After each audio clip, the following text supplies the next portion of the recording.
Imam Hasan al-Basri pernah berkata, akan datang zaman di mana manusia takut miskin, tapi tidak takut berbuat dosa. Kalimat ini bukan sekadar peringatan tentang masa depan. Ia adalah cermin yang tanpa sadar sedang kita tatap hari ini. Manusia selalu mengenal rasa takut, namun zaman modern mengajarkan kita untuk memilih ketakutan yang salah. Kita gemetar memikirkan kekurangan harta dunia, tetapi tenang melangkah di atas dosa. Kita gelisah kehilangan penghasilan, tetapi tidak gelisah kehilangan keberkahan. Kita takut hidup sederhana, namun berani hidup tanpa rasa malu kepada Tuhan. Pada zaman ini, miskin dianggap aib.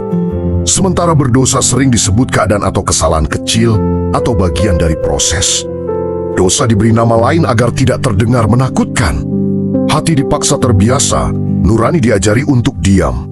Manusia berlari siang dan malam mengejar dunia. Bukan karena dunia terlalu indah, tetapi karena iman kita yang terlalu lemah. Ketika rasa takut kepada Allah memudar, dunia otomatis mengambil alih sebagai sesembahan baru, berhala baru. Bukan disembah dengan sujud, tetapi dengan kecemasan yang berlebihan. Ambisi tanpa batas, dan kompromi moral yang terus ditoleransi. Ironisnya, ketakutan akan miskin sering membuat manusia justru semakin miskin. Miskin hati, miskin ketenangan, miskin rasa cukup. Banyak yang bergelimang harta, tetapi hidup dalam ketakutan yang tak pernah selesai.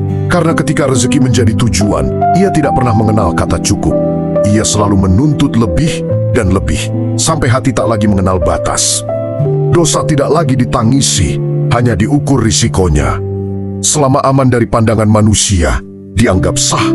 Selama menguntungkan, dianggap wajar.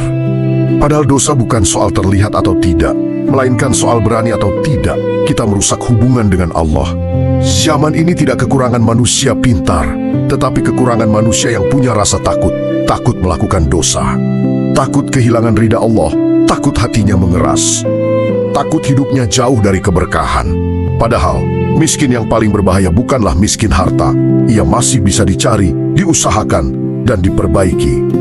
Yang paling menakutkan adalah miskin hati. Ketika dosa tak lagi membuat gelisah, dan ketaatan tak lagi dirindukan. Mungkin inilah makna terdalam dari peringatan itu, bukan tentang harta, melainkan tentang arah hati. Tentang manusia yang menukar rasa takut kepada Allah dengan rasa takut kepada dunia. Dan barangkali, tugas kita hari ini bukan sekadar mencari rezeki, tetapi mengembalikan rasa takut yang semestinya, agar ketika dunia semakin keras, hati kita tetap lembut di hadapan Tuhan.